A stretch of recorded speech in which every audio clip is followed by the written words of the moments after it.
자, 이제 신명기 말씀 오늘 생각할 건데요. 이제 이스라엘 백성들은 애굽에서 나와서 시내산을 거쳐서 자기들의 범죄로 인해서 38년 동안, 거의 40년 동안 뺑뺑이를 돌다가 이제 마지막 모압 평지에 이르게 됩니다. 요단강 오른편에 있게 되는데, 이제 요단강만 건너면 하나님이 약속하신 팔레스타인 땅으로, 가나안 땅으로 들어가게 되는 이제 그런 상황입니다. 마지막 땅에 들어가기 전에 모압 평지에서 모세가 길게 고별 설교를 하는 것이 신명기입니다. 이 내용을 보면 레위기 출애굽기부터 시작해서 레위기 민수기까지 하나님께서 자기 일생을 통해서 무슨 말씀을 하셨고 어떻게 인도하셨는가, 자기 일생을 정리하면서 하나님의 일하심을 정리한 내용, 그리고 너희가 이제 가나안 땅에 들어가면 이런 것은 하지 말고 이런 것은 해라, 이렇게 규례를 주시는 내용, 이런 내용들이 종합적으로 기록된 것이 신명기 말씀이라고 볼 수 있습니다. 자, 오늘 그 많은 말씀 중에서 특별히 종에 대한 해방 규례, 종에 대한 해방 규례에 대해서 우리가 함께 말씀을 생각하려고 합니다. 원래 유대인 사회에서는 노예 제도라는 것이 없습니다. 왜냐하면 이스라엘 백성들은 누구나 다 하나님의 백성이고, 그리고 한 조상 아브라함 밑에서 이루어진 한 믿음의 공동체이기 때문에 그렇습니다. 그래서 여기서는 누가 더 높고 낮고 누가 누구를 지배하고 하는 이런 예속 관계는 없다는 겁니다. 노예 제도가 분명히 없는데, 그런데 살다 보니 어찌어찌 이제 노예 제도가 생기게 되었습니다. 그게 뭐냐 하면 사람이 경제적으로 빚을 엄청 많이 졌습니다. 그런데 내가 내 있는 돈 다 털어도 갚을 길이 없습니다. 그럴 때 할 수 있는 방법은 하나밖에 없죠. 내가 당신 집에 들어가서 평생 종이 되겠습니다. 내가 돈을 다 못 갚지만 어쨌든 이거라도 받아주십시오 하고 종으로 자원해서 들어가는 경우입니다. 이제 그렇게 되면 본의 아니게 노예 제도가 없었음에도 불구하고 노예 제도가 생기게 되는 것이죠.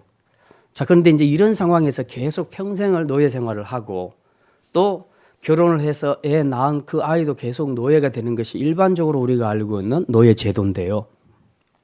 그런데 하나님께서는 자기 백성들에게 이 영원한 노예 제도를 허락하지 않으셨습니다. 임시적으로 자신들이 할 수 없어서, 빚을 갚을 수가 없어서 종으로 들어간 것은 어쩔 수 없지만, 그럼에도 불구하고 하나님은 이걸 영원한 노예 제도로 가져가도록 하지는 못하게 하셨습니다. 그래서 하나님이 내리신 조처가 어떤 것이냐 하면 6년간은 그렇게 종살이 할 수 있다. 그러나 7년째는 그들을 다 돌려보내라. 정상적으로 돌려보내라. 이게 바로 우리가 말하는 안식년입니다. 매 7년 안식년이 되면 종되었던 사람, 빚을 다 갚았든지 못 갚았든지 관계없이 무조건 내보내야 됩니다. 자유인으로 내보내야 하고, 그것도 그냥 내보내면 안 되고 그들의 손에 후히 줘서 보내야 된다. 왜냐하면 빈손으로 나가면 이제 거지가 됐으니까 또 먹고 살 일이 없다 보면 또 누군가에게 빚을 지게 된다는 거죠. 그러면 또 종이 될 겁니다. 그래서 그렇게 하지 않도록 그들에게 후히 주어서 내보내라. 이제 그것이 오늘 본문에 본 종의 규례입니다. 이제 이렇게 종이 되었던 사람이 7년째가 되면 주인을 떠나서 자유함을 얻어서 자유인이 되는데, 이 자유를 가지고 이제 결정하는 두 가지 반응이 있습니다. 하나는, 그래요, 나 이제부터 자유인이 되겠습니다. 당신이 준 마지막 선물을 가지고 나가서 내 인생 새롭게 한번 살아보겠습니다. 이렇게 결단하는 사람이 있고, 또 한 사람은 아닙니다. 내가 지금까지 당신하고 살아보니 나는 그냥 당신 집에서 종으로 평생 사는 것이 더 좋겠습니다. 그게 더 행복하겠습니다 하고 스스로 자유를 포기하는 그런 결정을 하는 사람들도 있다는 거죠. 그래서 이제 이 종에 대한 해방 규례가 가지고 있는 이 의미가 지금 이 시대에 살고 있는 우리들에게는 어떤 의미를 갖는가 하는 것을 오늘 말씀을 통해서 함께 생각하려고 합니다. 그래서 오늘 말씀의 제목은 그리스도 안에서 휘둘린 종이라, 휘둘린 종이라 하는 말씀으로 함께 말씀을 생각하려고 합니다. 이 제도를 통해서 하나님이 우리에게 주시려고 하는 메시지는 두 가지입니다. 첫째는 하나님은 우리가 종이 아닌 자유자로 살기를 원하신다는 사실입니다. 자, 한번 따라합시다. 우리가 종이 아닌 자유자로 살기를 원하십니다. 12절부터 13절까지 우리 잠깐 같이 한번 읽겠습니다. 12절, 13절. 내 동족 히브리 남자나 히브리 여자가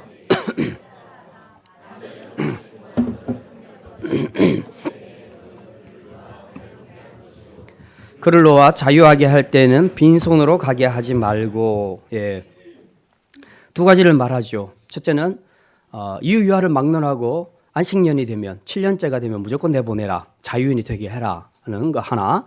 또 하나는 보낼 때는 그냥 보내지 마라, 후히 가득히 줘서 보내라, 다시는 종되는 일이 없도록 해주라, 그 이야기죠. 이 두 가지 말씀 속에 우리는 하나님의 마음을 읽을 수가 있습니다. 내 백성은 종으로 사는 존재가 아니라는 거죠. 정말 자유로운 자유인으로 살기를 원하신다는 사실입니다. 그 이유를, 왜 이렇게 하나님께서 간절한 그 마음을 가지고 계신가, 그 이유를 15절에서 밝히고 있습니다. 15절 말씀 같이 읽겠습니다. 너는 애굽 땅에서 종되었던 것과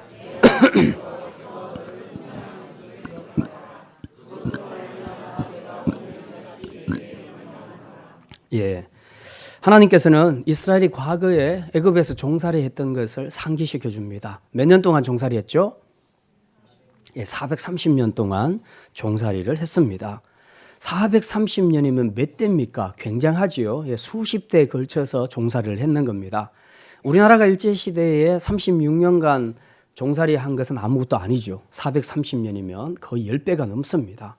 그러면 종이 종을 낳고 계속, 그래서 종의 정체성을 가지고 살았단 말이죠.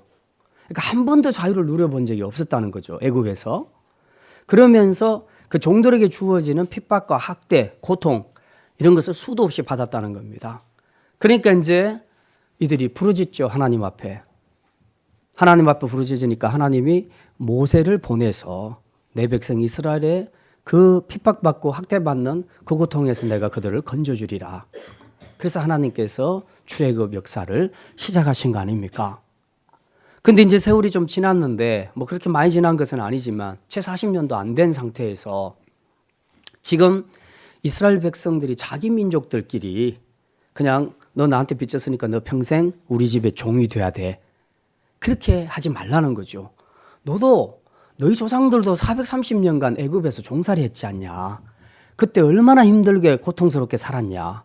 그거 생각한다면 네가 이방인도 아니고 같은 민족들끼리, 같은 하나님의 백성들끼리 어떻게 네가 종살이를 시킬 수 있겠느냐? 그것도 영원토록 그렇게 할 수 있겠느냐? 그렇게 하지 말라는 거죠. 옛말에 그런 말이 있죠. 시집살이를 많이 한 시어머니가 나중에 고된 시집살이를 시킨다는 이제 그런 얘기가 있습니다. 저 얼른들은 참 이해가 안 되잖아요. 특별히 며느리 되시는 분들은 이해가 안 되죠. 우리 시어머니가 옛날에 며느리 쪽에 굉장히 호된 시집살이를 했단다. 그러면 내가 그 며느리 때 그렇게 고되게 당했으니까 내가 시어머니가 돼서는 며느리를 좀 사랑해줘야지, 며느리에게 이런 고된 시집살이를 안 시켜야지, 그렇게 생각하는 것이 정상적이잖아요. 근데 왜 더 시키죠? 참 이해할 수 없잖아요. 그러니까 나도 당했으니까 너도 한번 당해봐. 원래 며느리살이는 이런 것이야, 시집살이는 이런 거야, 뭐 그런 교훈을 주려고 그런 건지 그건 잘 모르겠는데 군대에서도 또 그래요, 보면. 그래서 고참한테 많이 당한 학업자가 자기가 고참이 되면 밑에 애들을 더 많이 힘들게 한다는 거죠. 이상하잖아요. 내가 당했으면 나는 나중에 안 그래야지라고 해야 될 건데 왜 사람들이 꼭 받은 그 이상으로 하려고 하는지 모르겠어요. 이게 이제 우리 죄된 성품이라고 볼 수 있는데 하나님은 지금 이걸 상기시키고 있습니다. 너도 당해봤지 않냐? 430년 동안 애굽에서 종살이 하면서 얼마나 많이 힘들었냐? 그런데 네가 네 민족을, 같은 동족을 평생을 종살이 시키려고 생각해? 그렇게 하면 안 된다는 거죠. 그리고 더더군다나 오늘 15절 말씀에 보니까 네 하나님 여호와께서 너를 속량하셨음을 기억하라. 하나님께서는 지금 이 고통받는 자기 백성을 건져내기 위해서 모세를 보내서 바로 왕과 지금 10번의 대결을 벌이잖아요. 그래서 10가지 재앙을 통해서, 그리고 마지막에는 홍해를 가르는 이 엄청난 역사를 동반하면서까지 자기 백성을 속량해 주셨다는 겁니다.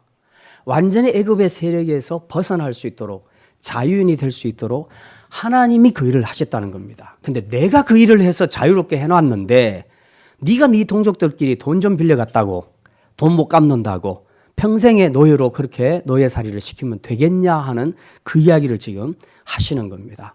그러니까 우리는 이 제도를 통해서 하나님께서 얼마나 자기 백성을 사랑하시는가, 얼마나 그 인격과 그리고 자유와 평등을 중요하게 생각하시는 분이신가 하는 것을 우리가 알 수 있습니다. 어쨌든 하나님은 이 15절 말씀을 통해서 이스라엘 백성들에게 주시고자 하는 메시지는 명확합니다. 너희는 종으로부터 자유함을 입은 자유인이다. 이걸 기억해라. 종되었던 사람이나 종으로 부렸던 주인이나 다 똑같이 너희들은 나 앞에서 애굽에 종살이 했던 종이었는데 내가 너희를 속량했기 때문에 이제는 너희들은 자유인이다. 그러니 종이나 주인이나 관계없다. 나 앞에서는 너희는 모두 구속받은 자유인이다. 이걸 기억해라. 그러니 종을 보낼 때도 그리고 종도 나갈 때도 항상 너희들은 하나님 앞에서 자유인이라는 것을 꼭 기억해라. 이 자유인이라는 정체성을 너희가 가지고 살기를 바란다. 이것이 하나님께서 우리에게 주시는 말씀입니다.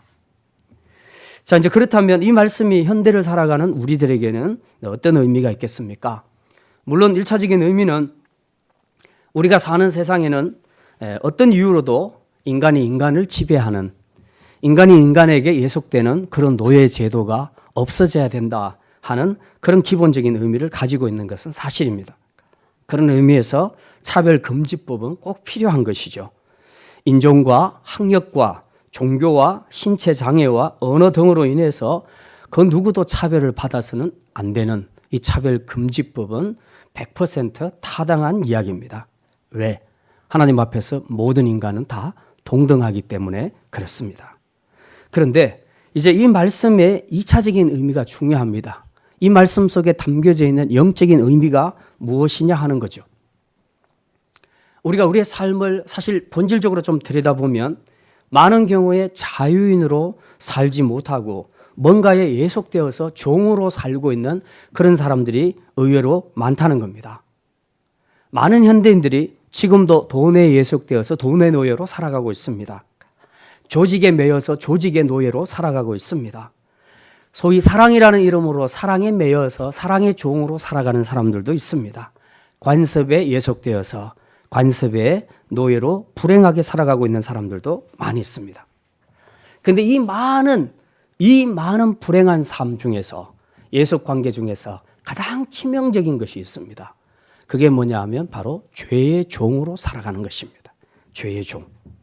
예컨대 성중독자들, 그 다음 도박 중독자들, 알코올 중독자들, 학생들의 경우에는 자기 생활을 주체할 수 없을 만큼 게임 중독에 빠지는 것, 그리고 인터넷 포르노 중독에 빠지는 것, 이 모든 것들은 다 죄의 종으로 살아가고 있다는 것을 우리에게 보여주고 있습니다. 이렇게 오랫동안 종살이를 하다 보면 자기 주체가 없어집니다. 그리고 자기 자신이 파탄 지경에 이르게 되고, 그리고 가족에게 많은 상처와 불행을 초래할 수 있게 된다는 사실입니다. 오늘 우리는 본문의 종해방 규례를 통해서 단지 육적인 해방, 육적인 자유에 관한 이야기를 하는 것이 아니라 실제로 우리를 올가매고 있는 영적인 것들, 이 죄된 것들로부터의 해방을 우리가 생각을 해내야 된다는 것입니다. 이 규례를 통해서 하나님은 자기 백성이 얼마나 종된 삶에서 벗어나 자유자로 살기를 원하시는가, 우리가 그 진리를 발견해 내야 된다는 사실입니다. 그때도 지금도 하나님이 자기 백성에게 가장 강조하고 싶어하는 것은 너희는 이제 종이 아니다. 너희는 자유인이다. 구약 이스라엘 백성들에게 너희는 이제 애굽의 종이 아니다. 너희는 나 안에서 자유인이다. 신약 시대의 이스라엘 백성된 우리에게 주님은 말씀합니다. 너희는 이제 사단의 종이 아니다. 너희는 죄의 종이 아니다. 너희는 그리스도 안에서 복음 안에서 진정한 자유자다. 그렇게 말씀하고 있습니다. 그런데 너희들이 다시 죄의 종으로 살겠냐? 죄에 예속되어서 그렇게 중독 상태에서 자기 삶을 컨트롤하지도 못하고 그렇게 질질 끌려다니면서 계속 살아야 되겠냐? 주님은 그것을 오늘 우리에게 이것을 통해서 말씀하고 있는 것입니다. 제도나 힘이나 사람에도 매이지 않아야 되겠지만 특별히 현대의 그리스도인들은 영적으로 죄에 매인 그런 종의 삶을 살지 않도록 해야 된다는 사실입니다. 이제 여기서 잠깐 차별금지법에 대해서 말씀을 잠깐 나누겠습니다. 지금 많은 사람들이 모든 사람들의 인권은 동등하다고 외치면서 모든 사람이 자유롭게 살 수 있는 자유를 달라고 차별금지법을 주장을 하고 있습니다. 좋은 일이고 또 우리는 100% 찬성합니다. 그러나 일부 성소수자들이 주장하는 그들의 인권과 자유에 대한 성경적인 해석은 그렇지 않습니다. 그것은 인간이 누려야 할 그런 진정한 자유가 아니고 그것은 죄의 종으로 사는 것을 의미합니다. 그들은 자유라고 말하는데 성경적으로 우리가 봤을 때는 그건 죄의 종으로 전락하는 것을 이야기합니다.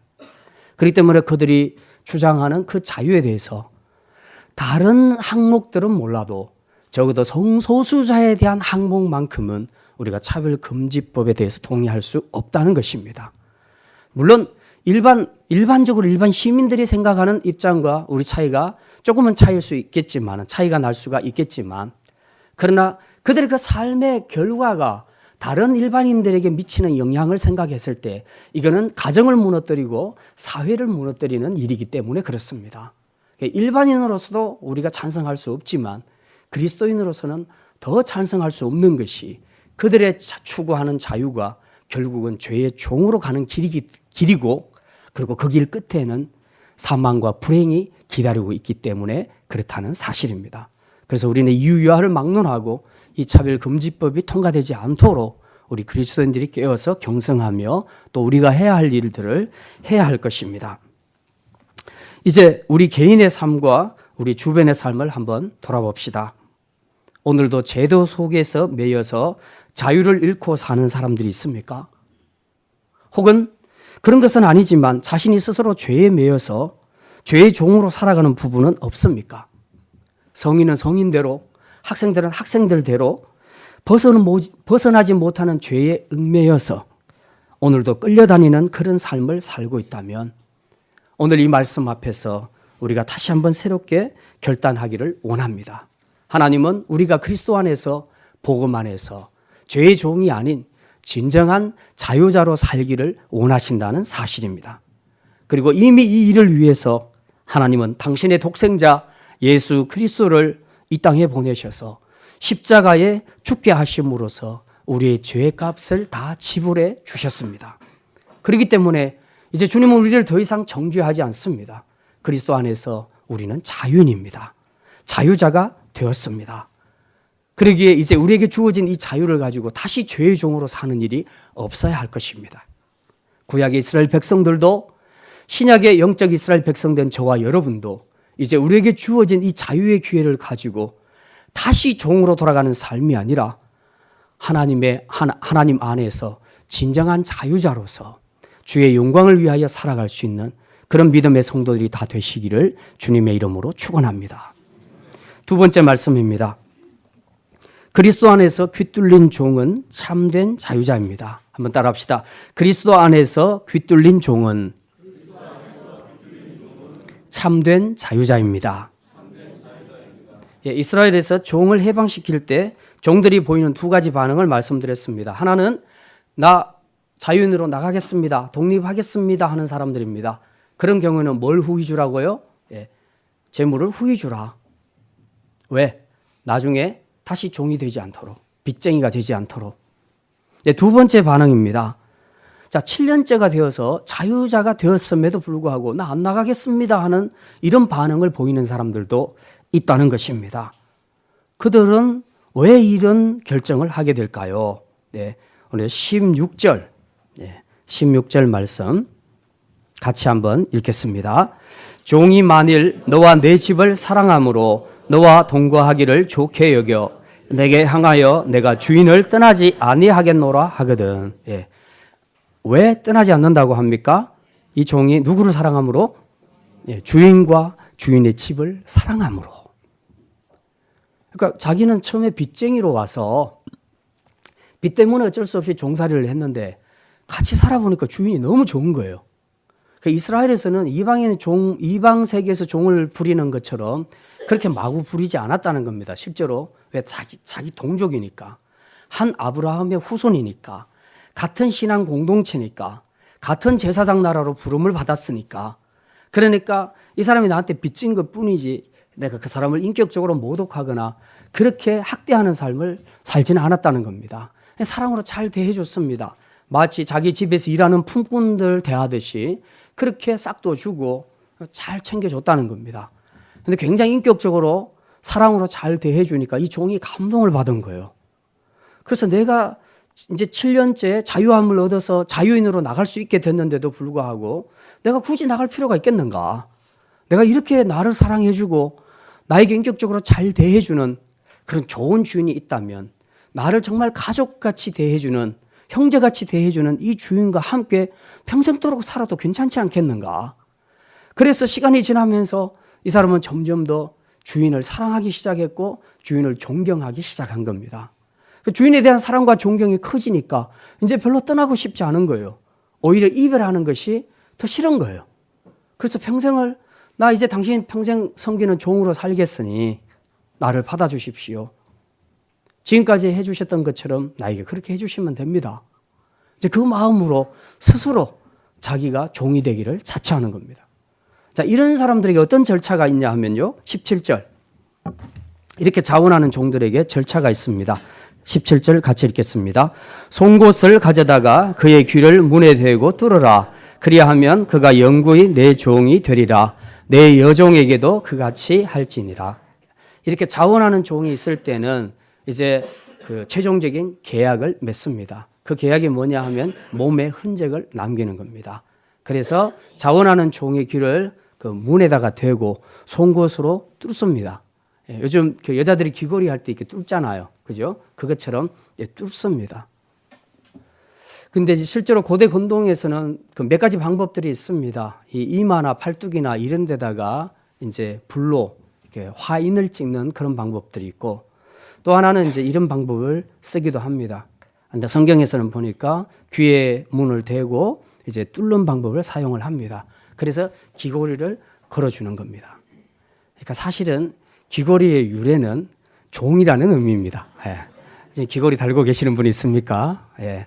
여러분은 주님의 종인 줄 믿으시기를 바랍니다. 예. 자, 이렇게 이제 이런 절차를 따라서 이제 그 귀 뚫린 종 만들어서 이 사람은 이제 평생에 그가 그 집의 종으로 섬기며 살겠다 하는 것을 받아주는 것. 이것이 바로 17절에 나타난 종의 해방에 대한 규례입니다. 실제로 이제 미국에서 그 노예 해방 전쟁이 끝나고 난 다음에 그 노예들이 자유를 얻었을 때 이제 다 각자 알아서 자기가 원하는 자유의 삶을 살아라 하고 보냈을 때에 근데 두 부류가 나타났다고 하죠. 한 부류는 좋아서 나간 사람이 있고 한 부류는 나 안 떠나가겠습니다. 이게 성경에 나온 것처럼 똑같이 이런 반응을 보인 사람이 있습니다. 그런데 계속해서 주인의 집에 노예로 살겠습니다 하고 말하는 사람 중에 두 부류가 있었다는 거죠. 그 중에서도 한 부류는 뭐냐 하면 계속 종으로 오랫동안 살다 보니까 독립심이 없어. 그래서 자유를 줘도 자기 인생을 어떻게 꾸려갈지를 모르겠어. 그러니까 차라리 그냥 주는 밥 얻어먹고 그냥 열심히 일이나 하고 사는 것이 더 낫겠다라고 생각하는 그런 사람들이 있었다는 겁니다. 그런 사람들은 끝까지 종으로 남겠다고 했고, 또 한 부류는 주인이 너무 인격적으로 대우를 잘해주는 겁니다. 여기 성경에 나오는 것처럼. 그러니까 나 자유 얻지 않겠습니다. 나 평생 당신의 노예로 살겠으니까 당신 먹여주고 입혀주고 해주십시오. 나는 정말 성심성의껏 당신을 잘 섬기겠습니다 하고 고백하는 이제 이런 두 부류의 사람이 있었다는 것이죠. 예.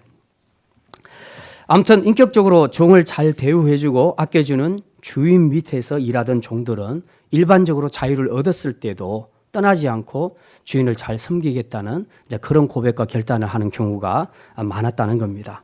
이스라엘도 마찬가지죠. 똑같습니다. 너무 잘해주니까 이제 나는 나에게 준 자유를 포기하겠습니다. 그리고 나는 평생에 당신을 섬기는 종으로 살겠습니다. 그렇게 말했다는 것이죠. 자, 바로 이런 내용들입니다. 이것이 정말 자원하는 종. 그래서 귀가 뚫려서 평생에 그가 자기 주인을 위해서 살겠다는 그런 고백을 하는 것. 바로 이거죠. 이거는 주인이 강요한 것도 아니고 제3자가 강요한 것도 아닙니다. 그냥 스스로 자기가 자원해서 그렇게 결정한 것이죠. 제가 이 본문을 보면서 한 가지 시를 생각을 했습니다. 한용운 씨가 쓴 복종이라는 시죠. 예. 복종이라는 시, 이거 제 고등학교 때 수업 시간에 이 시를 읽으면서 제가 굉장히 감동을 많이 받았습니다. 물론 이 사람이 불교 신자이기는 하지만 또 뭐 이 시 다 들으시고 여러분이 우리 목사님이 예배 시간에 그 성녀가 지었던 시를 읽어줬다 그렇게 말씀하지 마시고요. 네. 저는 이 시를 읽으면서 이 자리에 주님이 들어가면 딱이다는 생각을 했습니다. 야, 이건 정말 확실한 시다. 그런 생각을 했거든요. 너무 공감이 잘 됐습니다. 사실 이 시가 의미하는 것은 일제 강점기의 그 탄압 속에서 조국을 향한 사랑과 그리고 절대적인 헌신, 조국을 향한 절대적인 헌신을 고백한 시가 바로 이 복종이라는 시라고 합니다. 한번 잠깐 읽어드리겠습니다. 남들은 자유를 사랑한다 하지만은 나는 복종을 좋아해요.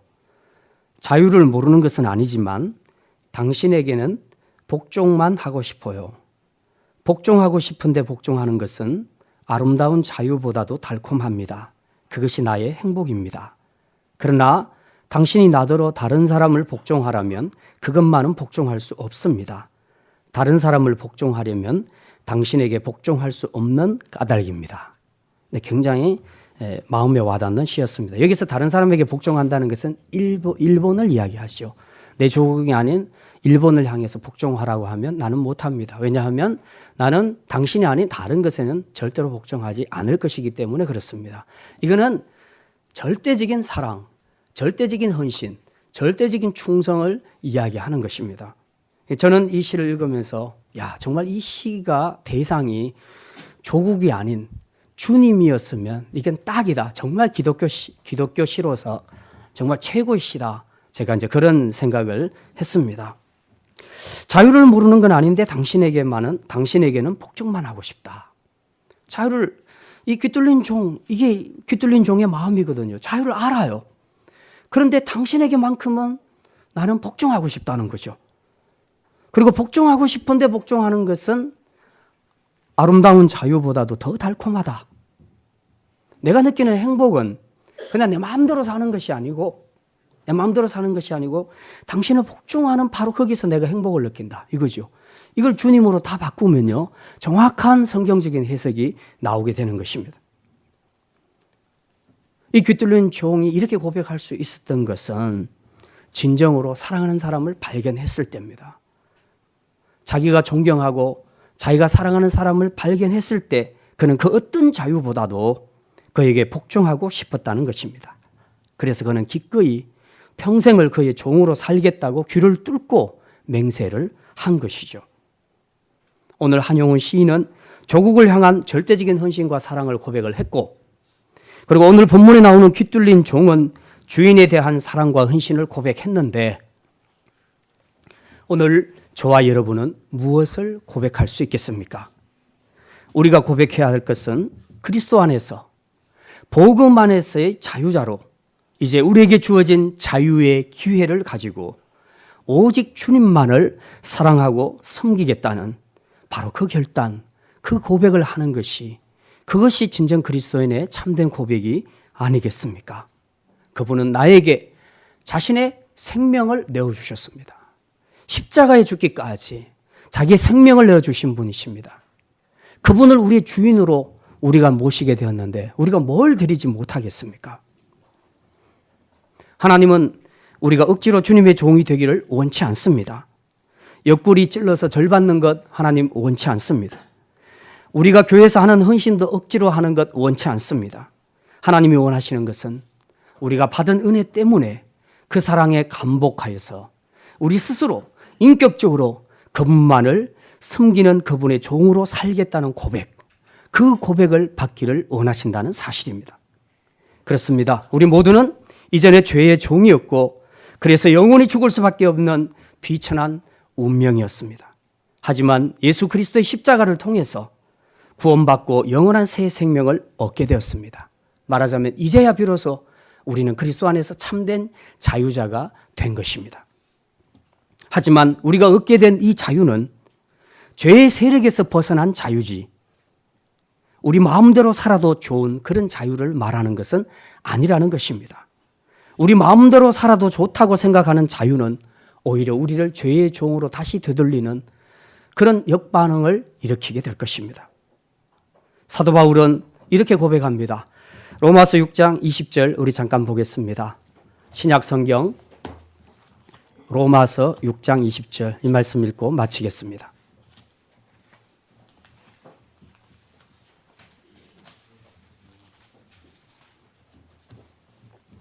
로마서 6장 제 성경 신약 247쪽입니다. 6장 20절부터 22절까지 봅니다. 로마서 6장 20절부터 22절까지 천천히 같이 읽겠습니다. 너희가 죄의 종이 되었을 때는 의에 대하여 자유로웠느니라. 너희가 그때에 무슨 열매를 얻었느냐? 이제는 너희가 그 일을 부끄러워하나니 이는 그 마지막이 사망입니다. 그러나 이제는 너희가 죄로부터 해방되고 하나님께 종이 되어 거룩함에 이르는 열매를 맺었으니 그 마지막은 영생이라. 예전에 너희가 죄의 종이 되었지 않았느냐? 의에 대해서는 자유로웠다. 그러나 의하고는 무관하게 살았다는 얘기입니다. 그랬는데 21절에 그때 너희가 무슨 열매를 맺었냐? 죄의 종으로 살았을 때 무슨 열매를 맺었느냐? 한번 생각해봐라. 너희가 부끄러워하지 않느냐? 그 일을 부끄러워하지 않느냐? 그런데 그 길의 끝은 뭐라고요? 사망이라. 22절 그러나 이제는 너희가 죄로부터 해방되고 하나님께 종이 되었다. 이제 그래서 그 결과는 뭐냐? 거룩함에 이르는 열매를 맺게 되고 그 마지막 결론은 영생이라. 그렇게 말씀하고 있습니다. 결국 우리가 사는 길은 죄의 종이 아니라 죄에서는 자유하고 그리고 대신에 의의 종, 하나님의 종으로 사는 것이 우리가 사는 길입니다. 그러면 거룩함에 이르는 열매를 맺을 뿐만 아니라 이제 그 인생의 마지막 결론은 영생이라고 말씀하고 있습니다. 이제 말씀을 마칩니다. 여러분은 죄된 삶에서 자유하고 있습니까? 혹시라도 죄에 매여서 오늘도 끌려다니는 그런 삶을 살고 있지는 않습니까? 이제 속히 자유하시기를 바랍니다. 이미 십자가를 통해 여러분에게 구원의 길을 내신 주님 안에서 여러분이 자유를 회복하시기를 바랍니다. 다시 말씀드립니다. 혹시 여러분 스스로 예수 그리스도 안에서 십자가 복음 안에서 정말 자유했다고 생각을 하십니까? 그렇다면 지금 여러분은 하나님의 종으로 그리스도의 종으로 사는 결단을 하셔야 됩니다. 어느 쪽이건 순간순간 사단은 계속해서 우리에게 다시 죄의 종으로 살라고 유혹을 합니다. 그러나 우리는 순간순간 결단을 해야 합니다. 우리에게 주어진 자유를 이용해서 내가 또다시 내 육신의 정욕을 채우는 죄의 종으로 살 것인가? 아니면 우리에게 말로 형용할 수 없는 크신 사랑과 은혜를 베풀어 주신 그리스도의 종으로 살 것인가? 결단은 여러분의 몫입니다. 만약 우리에게 주어진 복음 안에서의 자유를 가지고 주님만을 섬기는 종으로 살겠다고 한다면 그에게는 영원한 생명이 기다리고 있을 것입니다. 이제 우리 남은 평생 더 이상 죄의 종으로 끌려다니지 말고 스스로 자원하여 귀뚫린 그리스도의 종으로 살아서 주님을 기쁘시게 하며 주님 나라를 세우는데 귀한 축복의 통로로 쓰임받을 수 있는 신실한 자유자들이 다 되시기를 주님의 이름으로 축원합니다. 기도합니다.